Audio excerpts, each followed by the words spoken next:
সকালে ঘুম থেকে উঠে দেখি আম্মু কিছুই রান্না করেনি। রাত্রে পান্তা রেখেছিল, সেই পান্তাটাই আমাকে খেতে হবে। মনটা ভীষণ খারাপ হয়ে গেল হঠাৎ করে। তারপরে দেখলাম কলা আছে, তো কলা পেয়ে তো আমি অনেক খুশি। তো কলা দিয়ে আজকে পান্তা খাবো ঠিক করলাম। তাই আজকে সকালে ব্রেকফাস্ট করলাম কলা দিয়ে পান্তা দিয়ে। জাস্ট আলহামদুলিল্লাহ অনেক ভালো লেগেছিল। কলা দিয়ে পান্তা খেতে খুবই ভালো লাগে আমার। আসসালামু আলাইকুম ভিউয়ার্স, আমি ইয়েন। আশা করছি আপনারা সবাই অনেক ভালো আছেন। হঠাৎ করে দুপুরে আম্মু আমাকে বলল বাজারে যাব, তো আমিও রেডি হয়ে গেলাম বাজারে যাওয়ার জন্য। এই ছাগল দুইটা সবসময় আমাদের বাসার সামনের গেটে থাকে, আর দেখেন আমাদের সামনে সামনে যাচ্ছে এখন। তো আমি আর আম্মু একটা রিক্সা পেলাম, রিক্সা পেয়ে আমরা চলে গেলাম।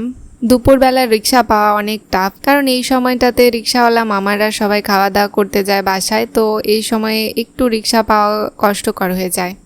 এদিকে বৃষ্টির কারণে রাস্তায় পানি জমা হয়ে আছে বিভিন্ন জায়গায়, আর রাস্তা এত খারাপ অবস্থা কি আর বলবো। আজকে দুপুরে অনেক রোদও ছিল আর গরমও। আমরা প্রথমে মুরগি বাজারে আসলাম আর মুরগি কিনে নিলাম। তারপরে আমরা যাচ্ছি অন্য কিছু শপিং করতে। তো টুকিটাকি কিছু বাজার আমাদের করতে হতো, সেই বাজারগুলোই আমি আর আম্মু করতে এসেছি।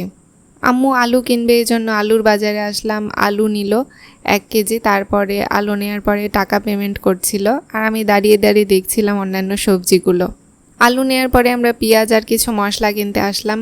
পেঁয়াজগুলো অনেক ফ্রেশ ছিল, রসুনগুলো আলহামদুলিল্লাহ চকচক করছে। এরপরে আমরা আতপ চাল কিনলাম, মানে চিনি গুঁড়া চাল। চিনি গুঁড়া চাল কেনার পরে আমি আর আম্মু একটা রিক্সা নিলাম, আর রিক্সা নিয়ে আমরা বাসার উদ্দেশ্যে চলে আসছি। আজকে আমাদের কেনাকাটা করতে একটু লেট হয়েছে, মানে 2-2.5 ঘন্টার মতো লেগেছে। ভিউয়ার্স, আজকে আমরা কিনলাম এই যে সয়াবিন তেল একটু, আম্মুর কিছু ওষুধ নিয়েছে, আম্মুর জন্য একটা নারিকেল তেল, তারপরে কিছু মশলা, চিনি গুঁড়া চাল,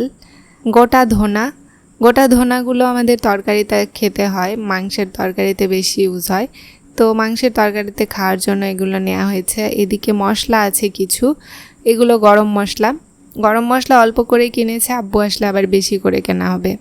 ওইদিকে আরও কিছু শপিং আমরা করেছি, সেগুলো আপনাদেরকে দেখাবো। এর মধ্যে আছে হুইল পাউডার, তো হুইল পাউডার 2 প্যাকেট নেওয়া হয়েছে, হাত ধোয়ার সাবান নেওয়া হয়েছে, আরও আছে পেঁয়াজ আমাদের শেষ হয়ে গিয়েছিল, আর নেওয়া হয়েছে মুরগিটা একদম ব্যাগের নিচে পড়েছিল, কি অবস্থা, মুরগির চাপা খেয়ে গেছে মুরগিটা। তারপরে আলু নেওয়া হয়েছিল, আর এই কয়টা বাজার করতে আম্মুর 750 টাকা লেগেছে।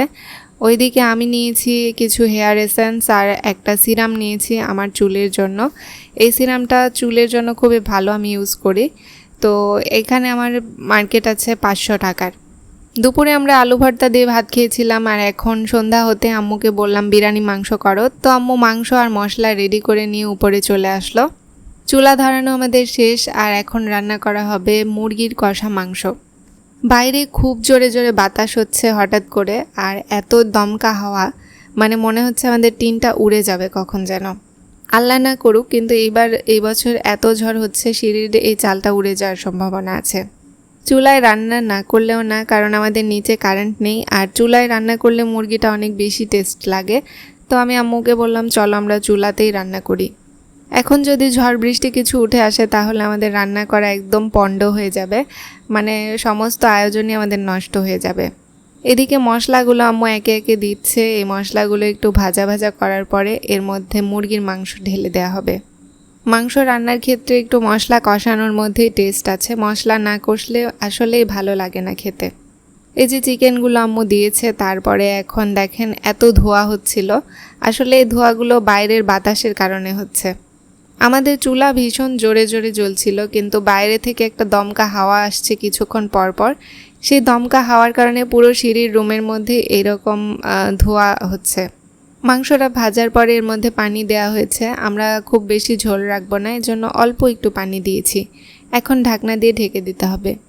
ভিউয়ার্স, আমাদের চিকেনটা রান্না করা অলমোস্ট কমপ্লিট হয়ে গেছে। এই যে পরে ঝোল দেওয়া হয়েছিল এখানে, আমরা আজকে অল্প টাইপের ঝোল রাখবো, খুব বেশি রাখবো না, এজন্য খুবই অল্প।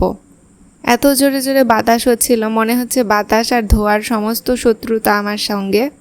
আমি যেখানে যাচ্ছিলাম, যেখানে দাঁড়িয়ে আছি, ঠিক সে জায়গায় এই ধোঁয়া আর বাতাসও আসছে, কি আর বলবো। তাও ভালো আলহামদুলিল্লাহ যে এখনও ঝড় টড় হয়নি আর বৃষ্টিও শুরু হয়নি। আমাদের মাংসটা রান্না করার পরে আম্মু এই যে এখানে চিনি গুঁড়া চাল ভাজছে, এখন বিরিয়ানি রান্না করা হবে। মাংসের সঙ্গে বিরিয়ানি না হলে খাওয়াটা আসলে মজে না, খেতে ভালো লাগে না। এদিকে দেখেন খড়ির চুলা খুব গনগন করে জ্বলছে। খড়ির চুলার রান্নায় একটা অন্য রকমের জাদু আছে। আমাদের রান্না করতে করতে যদি কারেন্ট নিচে চলে যায় তাহলে কি একটা অবস্থা হবে। চার্জারেও খুব একটা চার্জ নেই। চিনি গুঁড়ার চাল খুব ভালোভাবে আম্মু ভেজে নেয়, তারপরে এর মধ্যে গরম পানি দেয়। দেওয়ার পরে পেঁয়াজ বেরেস্তা আর লবণ দিয়ে এটাকে কিছুক্ষণ দম দিয়ে রাখতে হবে, তাহলে আমাদের বিরিয়ানিটা রান্না করা হয়ে যাবে। খড়ি খুব সুন্দর জ্বলছে, তো এখানে দম দিয়ে রাখলে বিরিয়ানিটা খুব ভালোভাবে হয়ে যাবে। খড়ির চুলায় সব রান্নাই খুব ভালো হয়। ভিউয়ার্স, আম্মুর কিন্তু বিরিয়ানি রান্না শেষ, আমরা নিচে চলে এসেছি। উপরে খুব বাতাস হচ্ছিল, এতক্ষণ উপরেই ছিলাম আমরা। রুমের মধ্যে আসলেই গরম। বিরিয়ানির পোড়া খেতে আমার খুব ভালো লাগে, তো এই পোড়াগুলো আমি আম্মুকে রাখতে বলেছিলাম। আম্মু যখনই বিরিয়ানি রান্না করে পোড়া আমার জন্য রাখে। আমি একটু নিলাম আর আম্মু একটু নিল। এখন খাবো বিরিয়ানির পোড়া। বিরিয়ানির থেকে এই পোড়াটা খেতে বেশি মজা লাগে। আমার মতো আপনারা কারা কারা পোলাওয়ের পোড়া পছন্দ করেন কমেন্টে কিন্তু অবশ্যই জানাবেন আমাকে। রাত হয়ে গেছে, আমাদের এখন খাওয়ার টাইম।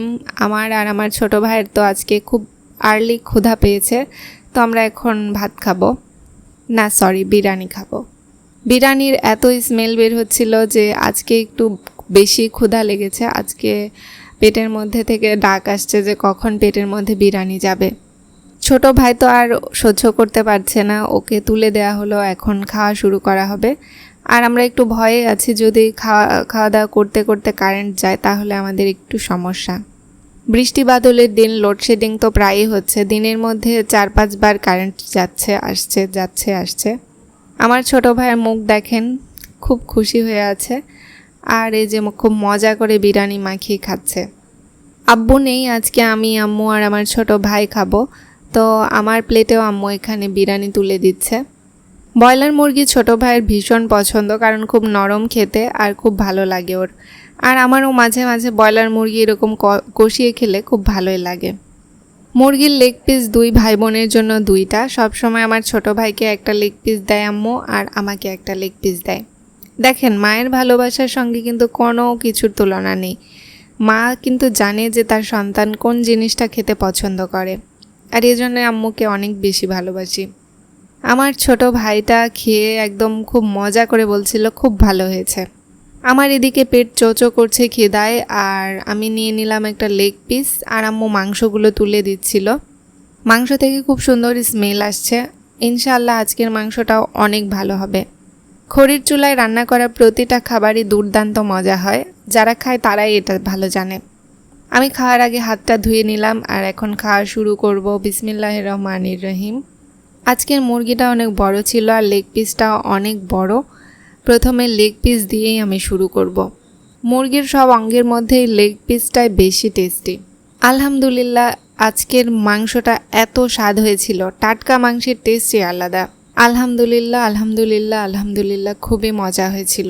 আপনারাও খড়ির চুলায় এভাবে চিকেন রান্না করে খাবেন, অনেক ভালো লাগবে। এখন আমি আর ব্লগটা বড় না করে এখন মজা করে খাই। আজকের ব্লগটা এখানেই শেষ করছি। আপনারা সবাই ভালো থাকবেন, সুস্থ থাকবেন, আর সবাই সবার পরিবারের প্রতি একটু যত্নশীল হবেন। আল্লাহ হাফেজ।